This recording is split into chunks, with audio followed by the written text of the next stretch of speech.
پێگەی ئافرەت لە بڕیاری سیاسیدا. تا چەند دەسەڵاتی سیاسی دەستکەوتی بۆ ژنان لە کوردستان و عێراق فراهەم کردووە.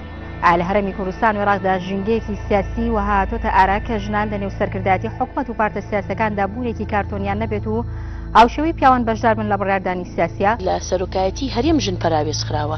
تا ئێستا من ژنێک نابینم لە سەرۆکایەتی هەرێم لە پۆستێکی باڵایە بێ ڕاوێژکار بێ لە کۆبوونەوە گرنگەکانی سەرۆکی هەرێم دانیشت بێ. سەرجەم حیزبە سیاسیەکانی کوردستان بەلایکەمەوە لە ساڵ 40 قاعدەی تەنزیمیان ژنانە.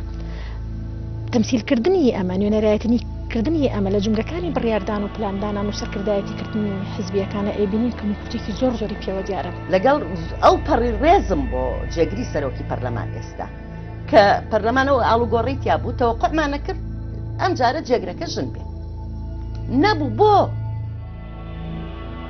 ڕیپۆرتاژ شەوی یەکشەممە کاتژمێر 8:05 لە NRTەوە پێشکەشتان دەکرێت.